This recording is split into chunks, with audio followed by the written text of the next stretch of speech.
الرحیم دعائے سلامتی امام زمانہ اللہ تعالی بسم اللہ الرحمن الرحیم اللہم کن لولیک الحجت ابن الحسن العسکری صلواتک علیہ وعلی آبائہ فی حاضر الساعت بکی کل ساعت ولیم و حافظم و قائدم و ناصرم و دلیلم و عینا حتی تسکنہ ارضکا طوعا متمتع فیہا طویلا۔ ترجمہ پیش خدمت ہے۔ ترجمہ روزانہ میں اس بنیاد پر پڑھتا ہوں کہ آپ بھی اس کو ذہن نشین کر لیں گے۔ عربی تو آنی چاہیے ہر مفہوم، لیکن کتنے پرسنٹ ہے، اس لیے میری کوشش ہوتی ہے کہ اردو میں ضرور بیان کیا جائے۔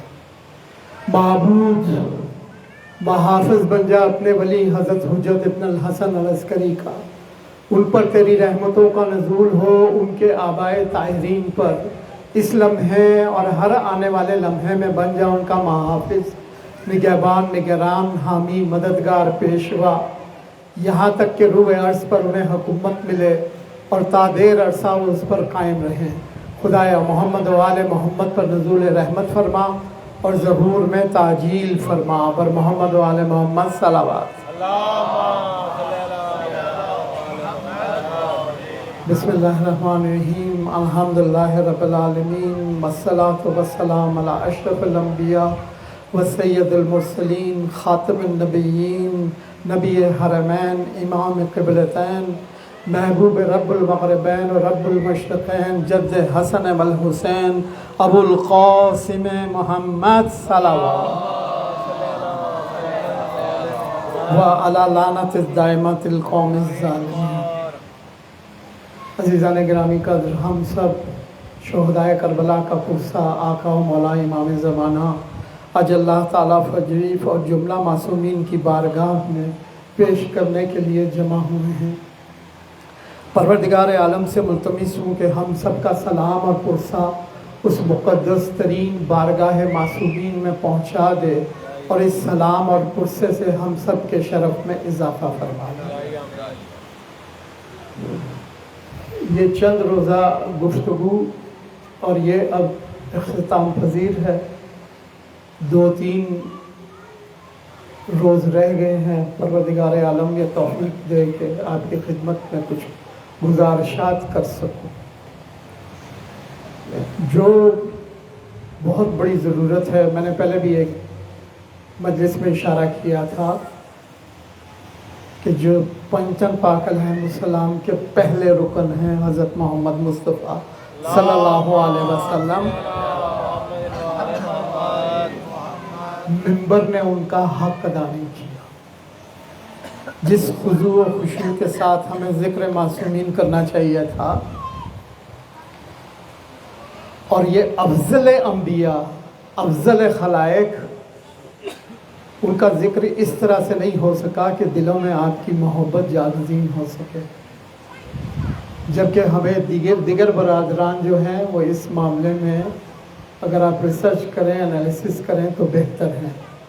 میں ان کے عقائد کے بارے میں نہیں بات کر رہا، ایک کمی ہے اپنے اندر جس کو میں نے محسوس کیا، لہذا آنے والے دنوں میں آپ زیادہ سے زیادہ محافل ایسی منعقد ضرور کریں، جیسے گھروں میں حدیث نساء کی محفل ہوتی ہے، مختلف نظر نیاز کی محفلیں ہوتی ہیں، منت کے چڑھاوے ہوتے ہیں، موعظے سنے جاتے ہیں، اس میں ذکر سید 2 نام ضرور ادا کیجیے، اور یہ آپ کریں گے تو جناب سیدہ کونین خوش ہوں، اور خود مولا کائنات علی بن ابی طالب علیہ السلام اور دوسرے خدارہ غدیر کے اوپر توجہ دیں۔ غدیر کی اتنی روایات ہیں، معصومین کے اتنے اقوال ہیں کہ اگر آپ پڑھیں اور اس کے درجات اور ثواب اور جو ہم پر لازم ہے، آپ حیران ہو جائیں گے۔ دیکھیں 2 عیدیں ہم بتاتے ہیں، عید الاضحیٰ اور عید الفطر، کسی کے بارے میں وہ اس طرح سے نہیں ہیں روایات جو غدیر کے بارے میں، یعنی کہ کسی بھی عید پر، کتنی بڑی عید کیوں نہ ہو، کسی کو کھانا کھلانا 1,24,000 انبیاء کو کھانا کھلانے کے مترادف نہیں ہے۔ آپ دیکھیے عید غدیر کی جو عیدی دی جاتی ہے اس کی فضیلتیں اتنی ہیں، اور کچھ ملکوں میں تو ہم نے رواج دیکھا کہ لازماً فقیر بھی ہو تو وہ عیدی دے گا، اور عید غدیر کی مہر لگا کر دے گا. مختلف مہریں بنوائی ہوئی انہوں نے, اور جس کو وہ عیدی ملتی ہے وہ اس کو سارا سال خرچ نہیں کرتا, اپنے پیسوں میں ثواب کے طور پر رکھتا ہے. اور میں نے خود دیکھا, آزمایا اس کو, کہ جب سے وہ میں نے بھی رکھنے شروع کیے رزق میں کمی نہیں آئی, بڑھتا ہی چلا گیا, بڑھتا ہی چلا گیا. چونکہ یہ قیامت تک کا منشور ہے, میں نے وضاحت کے ساتھ آپ کے لیے بیان کیا, اس لیے اسی کے لیے نئے کپڑے بنانا, جو بھی ہمارے ہاں رسوم ہے اس کے مطابق شریعت کے دائرے میں رہتے ہوئے آپ یہ عہد کیجئے. اور خاص طور پہ اپنے گھر میں دعوت کرنا, مومنین کو بلانا, ابھی سے اس کلچر کو ڈیولپ کرنا شروع کریں گے تو آپ ہوگی, اور انشاءاللہ وہ ہو جائے گا. دوسرے ملکوں میں تو 2 عیدوں کا پتہ ہی نہیں چلتا کب آئی ہیں کب گزر گئی, تیاریوں کے عنوان سے, لباس کے عنوان سے, پکوانوں کے عنوان سے. مگر کی عید غدیر عام تعطیل ہوتی ہے, اور اس کو جس طرح سے حق ہے معصومین نے جیسے فرمایا ہے ویسے منایا جاتا ہے. میں نے اپنی ایک تقریر میں یہ بھی کہا تھا کہ میں ضرور خاندان اطہار حضرت محمد مصطفیٰ صلی اللہ علیہ وسلم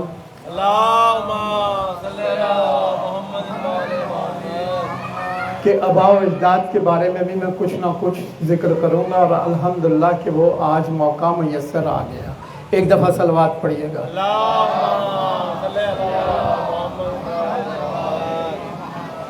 اب یہ دیکھیے ایک تاریخی حقیقت ہے, عبد مناف کے گھر 2 جڑواں بیٹے پیدا ہوئے. عبد مناف کے گھر 2 جڑواں بیٹے پیدا ہوئے. نہ صرف جڑواں تھے بلکہ جڑے ہوئے بھی تھے, باقاعدہ جڑے ہوئے تھے. ان کو تلوار سے الگ کرنے کا فیصلہ کیا گیا. جب ان کو تلوار سے الگ کرنے کا فیصلہ کیا جا رہا تھا تو یہ بدشگونی کی گئی کہ اب قیامت تک ان دونوں کے درمیان جنگ جاری رہے گی. جب جڑے ہوئے بچوں کو علیحدہ کیا جا رہا تھا تو بدشگونی کی گئی کب ان دونوں کے درمیان ہمیشہ ہمیشہ کے لیے جنگ جاری رہے گی. ایک کا نام رکھا گیا عبد الشمس. عبد الشمس کا بیٹا امیہ دنیا میں آیا, امیہ کا بیٹا ابو سفیان, ابو سفیان کا بیٹا معاویہ, اور معاویہ کا بیٹا یزید. دوسرے کا نام ہاشم رکھا گیا. عبد مناف کے دوسرے بیٹے کا نام ہاشم رکھا گیا. جناب ہاشم کے فرزند جناب عبد مطلب, جناب عبد مطلب کے فرزند جناب عبداللہ, جناب عبداللہ کے فرزند حضرت محمد مصطفیٰ صلی اللہ علیہ وسلم, اور آپ کے فرزند سید الشہداء امام حسین علیہ السلام. خطبہ غدیر میں بھی ایک جملہ آیا نا کہ علی سے پہلے میں ان کا باپ قرار دیا گیا ہوں. آپ نے سنا, علی سے پہلے ان کا باپ. تو حضرت محمد مصطفیٰ صلی اللہ علیہ وسلم کے فرزند امام حسین علیہ السلام. اب یہ دونوں کے درمیان جنگ چھڑ گئی. یہ جو کہتے ہیں نا 2 شہزادوں کی جنگ ہے, نعوذ باللہ, حق و باطل کی جنگ تھی, مگر پیچھے خاندان ایک ہے, خاندان ایک ہے. یہ جنگ چھڑ گئی, اور اس کا خاتمہ کب ہے؟ جب ابو سفیان کی نسل سے سفیانی خروج کرے گا, اور جناب ہاشم کی نسل سے قائم آل محمد امام. وہ جنگ تو جاری ہے, اور یہ جنگ چلتے چلتے چلتے اس مقام پر آ گئی کہ پاکستان کی بات کر رہا ہوں کہ یہ دونوں لشکر, لشکر یزیدی اور لشکر حسینی, شیر و شکر ہو گئے. پتہ ہی نہیں چلتا. اخلاق میں, عادات میں, رسومات میں اگر آپ دیکھیں تو پتہ ہی نہیں چلتا کہ کون لشکر حسین میں ہے اور کون دوسری طرف ہے. 2 ہی گروہ ہیں, یاد رکھیے, پوری دنیا میں, ایک حسینی اور ایک یزیدی. تیسرا گروہ وجود میں رکھتا. تو بود و باش میں زندگی بسر کرنے میں, دوسرے احوال میں فرق تو ہونا چاہیے. اگر آپ صرف حجاب کو لے لیں تو دوسرے گروہ کا حجاب بہت اچھا ہے, اور شاید وہ بڑھتا چلا جا رہا ہو, اور شاید ہمارا کم سے کم ہوتا چلا جا رہا ہو. میں خود سید ہوں, میں جو حجاب کے حالات اپنے خاندان میں دیکھتا ہوں کہ دوپٹہ غائب ہے, شادیاں غائب ہوتی چلی جا رہی ہیں. بچیاں کہتی ہیں ہم شادی کیوں کریں, ہم اپنے پاؤں پر پہلے کھڑی ہوں گے. وہ جو یورپ اور وہ کلچر ہے وہ سارے کی ساری اس کی امپلیمنٹیشن ہے. اگر آپ ریسرچ کریں, تحقیق کریں, تو بڑے بھیانک مناظر آپ کے سامنے آئیں گے جو خاندانوں کے حالات ہیں. البتہ شہر اس کے علاوہ دیہات کی زندگی بہت بہتر ہے اس عنوان سے. لہٰذا آخری مارکا سر پر آ گیا, آخری مارکا سر پر آ گیا. اب چونکہ میں نے خاندان پاک کا تعارف کروانا ہے تو عرض کروں کہ جناب ہاشم وہ ذی وقار ہستی کون ہے. اچھا, یہ حضرت ابراہیم علیہ السلام کی دعا تھی. آپ نے حرم کعبہ میں یہ دعا مانگی تھی کہ اس نور ازلی کا نزول ان کے گھرانے میں ہو. جب باپ اور بیٹا ایک چھوٹے سے کچے گھر کی بنیادیں رکھ چکے اور دیواریں بلند ہوتی چلی گئیں, تو حرم کعبہ میں ایک گھر وجود میں آ گیا جسے خانہ کعبہ کہا گیا, بیت اللہ کہا گیا, خدا کا گھر کہا گیا. جیسے جیسے ان کی دلی مراد پوری ہوئی, ان کے لبوں پر دعا اور مناجات کے کلمات مچلنے لگے. حضرت ابراہیم علیہ السلام دعا مانگ رہے تھے اور حضرت اسماعیل علیہ السلام دست مبارک بلند کیے ہوئے تھے.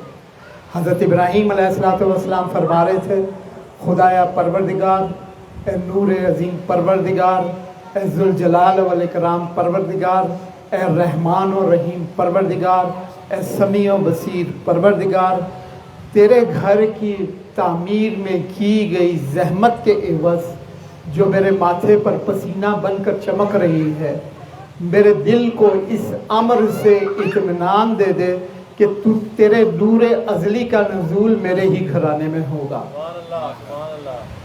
ابراہیم علیہ السلام کے مقدس لبوں کو مس کرتی ہوئی یہ دعائے خلیل تھی جو صنعت استجابت پانے کے لیے آسمان کی طرف بڑھتی چلی جا رہی تھی. ابراہیم علیہ السلام نے دعا مانگی اور اسماعیل علیہ السلام نے آمین کہی. اس آمین کے ساتھ ہی ابراہیم علیہ السلام کے قلب پر وہی اتری جو دعا کے مستجاب ہو جانے کی دلیل تھی. انہوں نے خاک کعبہ پر اپنے سروں کو رکھ دیا اور نم ہونے لگی زمین کعبہ. یہ پہلے گوہرا یا نایاب تھے جو حرم کعبہ کے سائے میں خاک کعبہ پر, خاک مکہ پر بہائے جا رہے تھے. وہ دیر تک شکر پروردگار ادا کرتے رہے, پروردگار کا شکر ادا کرتے رہے, باپ اور بیٹا. اور پھر حضرت ابراہیم علیہ السلام کے خاندان میں اس امر کی حفاظت کی جانے لگی. جس کوئی بچہ پیدا ہوتا, متولد ہوتا, اور اس کی پیشانی پر وہ ازلی جھومر ہوتا جس کی خبر دے دی گئی تھی حضرت ابراہیم علیہ السلام تو دور دور سے لوگ اس کی زیارت کو آتے. صحف انبیاء کھول کر دیکھا جاتا, نشانیاں تلاش کی جاتی اور خاص قدر و منزلت کی طرف سے دیکھا جاتا, نظر سے دیکھا جاتا, اور خصوصی حفاظت کی جانے لگی. یہ روایت بن گئی حضرت ابراہیم علیہ السلام کے خاندان کی. حضرت ابراہیم سے یہ نور منتقل ہوا حضرت اسماعیل علیہ السلام کو, حضرت اسماعیل سے جناب کیدار, جناب کیدار سے جناب عبد, جناب عبد سے جناب عدنان, جناب عدنان سے جناب معد, جناب معد سے جناب نزار, جناب نزار سے جناب مضر, جناب مضر سے جناب الیاس, جناب الیاس سے جناب مدرکہ, جناب مدرکہ سے جناب خزیمہ, جناب خزیمہ سے جناب کنانہ, جناب کنانہ سے جناب نظر, جناب نظر سے جناب مرہ سے جناب قلب, جناب قلب سے جناب کعب, جناب کعب سے یہ جناب کلاب, جناب کلاب سے جناب قصی, جناب قصی سے جناب عبد مناف, اور جناب عبد مناف سے جناب ہاشم, اور جناب ہاشم سے جناب عبداللہ, اور جناب عبداللہ سے حضرت محمد مصطفیٰ صلی اللہ علیہ وسلم. محمد علی بعد محمد بلند سے بلندتر صلوات. اس خاندان میں ایک بچہ پیدا ہوا جس کا نام عمرو رکھا گیا. بچہ پیشانی کشادہ, سید و سردار, مکہ کے سید و سرداروں کے گھر ایک بچہ پیدا ہوا جس کا نام عمرو رکھا گیا. یہ بچہ بہت خوبصورت تھا اور ازلی نور کا جھومر اس کے ماتھے پر سجا ہوا تھا. دور دور سے کہان آتے، یہودی کہان آتے، دوسرے مذاہب کے لوگ آتے، کتابیں کھولتے، صحف انبیاء کھولتے اور نشانیاں تلاش کرتے.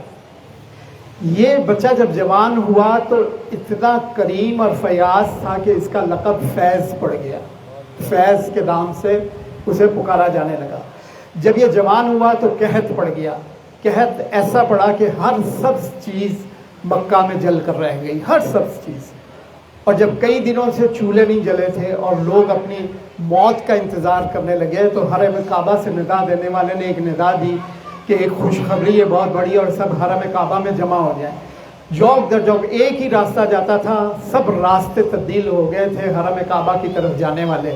اور منادی ندا دے رہے تھے کہ فیض کا کاروان غلے اور اناج کی تجارت کرتے تھے، یہ شام میں پہنچ چکا ہے شام سے، اور آپ کا آج کا کھانا اور جب تک یہ قحط ہے یہ فیض کے گھر میں ہوگا. چلو چلو چلو فیض کے گھر چلو. اب لوگ دیوانہ وار لپکے جناب فیض اس مکہ کے سید و سردار کی طرف، اور ہر رستہ آج اس طرف ہی جا رہا تھا. لوگوں نے حیرت سے دیکھا کہ اونٹ کا سالن سرید تیار کرنے کے لیے بہت سی دیگیں چلی ہوئی ہیں اور بہت سارے غلام جو ہیں وہ روٹیاں بنانے میں مصروف ہیں، اور جناب فیض جو ہے وہ روٹیوں کو چورا کر رہے ہیں. جب پیٹ کی آگ قدرے بجھ گئی اور انہوں نے آنکھ اٹھا کر دیکھا تو روٹیوں کو چورا کرتا ہوا فیض انہیں اتنا اچھا لگا کہ چاروں طرف سے ہاشم ہاشم کی صدائیں آنے لگیں. ہاشم یعنی روٹیوں کو چورا کرنے والا. بر محمد والے محمد صلوات.